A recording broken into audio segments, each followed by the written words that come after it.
afternoon, dear students. Today we will be talking and discussing about a very beautiful piece of art, the poem At Grass by Philip Larkin. And this poem is prescribed in the MA Final 8th A paper. Now, as we've already done a previous poem, Coming by Philip Larkin, and we already have an idea in general about what the poet talks about and what has been the basic fundamental theme of his poems.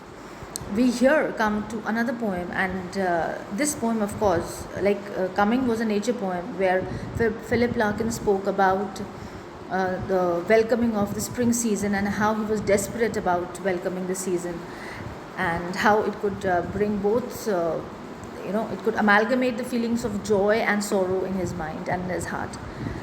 Now, this poem, of course, now by the title, you will not make it out that he's talking about again grass and the beauty of the grass, and it's green, the grass is greener on the other side, nothing like that. At Grass, first of all, it's a phrase, it's the title of the poem, and it's a very unique creation of a piece of work by Larkin, because here he is glorifying two abstract notions, or we can say ideas. And what are those two abstract ideas? The first one is fame, the other one is joy. Now let's see what kind of message he gives through fame and joy.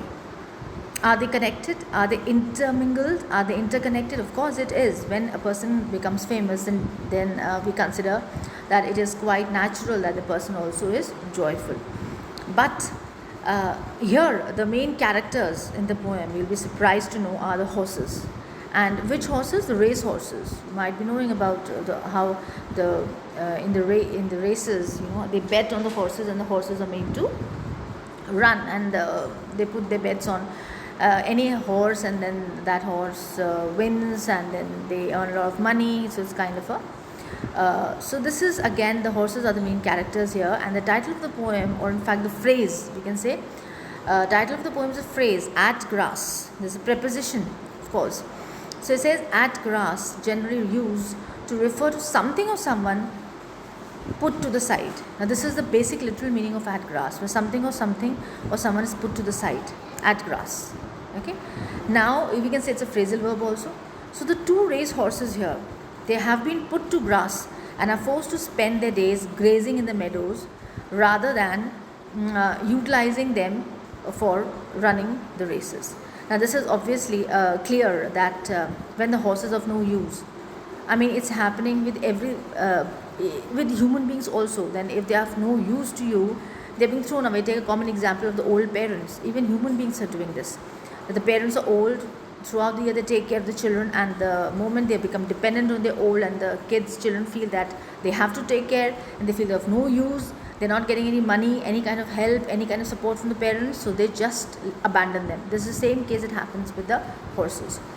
Till the time they were agile, till the time they were young, energetic, and worthy to be made to run in the races, they were considered they were taken care of, they were given good fodder and other things that the horses like, and they were taken care of. And the moment they realize that now they're of no use, they are shown the way towards the meadows. So here the two race horses have been put to grass, and this theory that why this happens, why they have been put to grass, why they have been sent to the meadows, it's indicate the fact, and which is a real fact today in this present world, is that things are not always they appear to be. Times change not only for human beings, but times change also for animals. So your times, your circumstances, your conditions, whether good or bad, they never remain the same. So in other words, I think you might have heard this famous quote that change is permanent. Nothing is permanent in life, but change is permanent. So we have to accept this change. Well, this is a kind of introduction to the poem, that what actually Philip Larkin wants to talk about in the poem, The Grass, and why Larkin chose this particular pattern or to refer. So he chose this kind of a poem, and he chose this kind of a theme and a thought just to refer to the regularity of life, particularly of the horses. What kind of a regularity a person goes through in the routine life. Now, this poem is a lyric poem, which is divided into 5 to 6 stanzas, lines, that is called the sestets. And it is, or the pattern is in iambic tetrameter. So it is written in iambic tetrameter. Now here, also Philip Larkin talks about not only horses, but he also wants to indicate a kind of philosophy that he refers, a kind of a message, a universal message he wants to give in the poem. Now, the poem begins. I'm sharing the text with you on the screen, and no matter, we'll take the stanza one by one, and we'll try to understand the imageries and the hidden meanings behind each and every line and word. But we can say that the poem commenced with the speaker looking over a field and noting how they're almost impossible to see at first. So, impossible to see at first aside, the ambiguity he's talking about, that matches with the speaker's trouble in a particular seeing them.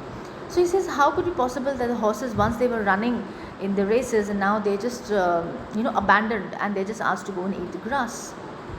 So the creatures which are refers to, of course, are the horses, race horses, and he's saying at one point of time they were the one who have always been the center of attraction and the center of appreciation, honor, and now it's very hard to see them being abandoned, thrown away like that, without any kind of attention, without any kind of securities, with any kind of guarantees or any kind of care.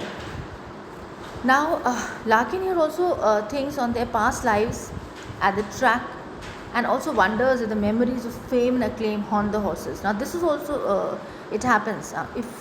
Now here, he's thinking from the perspective of the horses, that once they were so famous when they are running the race, and they might have won the race also many a times, and people might be applauding here and there, cheering them up, applauding them up, and happy, and just rolling in laughter and joy that a particular horse has won the race. So he says that those memories also might be haunting them, and those fame and acclaim also might be haunting the horses, because they are far, far, far away from that noise, that joy, that crowd, that cheer.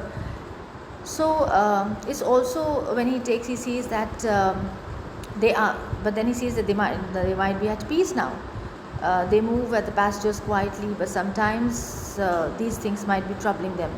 So the movements of these horses has been interpreted by Larkin, speaker, to be there to those of joy. So he says that the horses now no longer work for the crowd, nor are they overwhelmed with the sights and sounds of the track, but they are living a peaceful, happy life. So it could be that Larkin here might be finding that they could be happy, enjoying a peaceful life away from all the crowd, the noise, and the shudder, and people running after them, and getting ready, and a kind of a competitive life. And this life is a kind of a peaceful life, a life where everything turns out to be beautiful and peaceful and calm in its own way. So that's all for the kind of a background study, and we'll continue with the poem and with the stanzas in the next class. Thank you.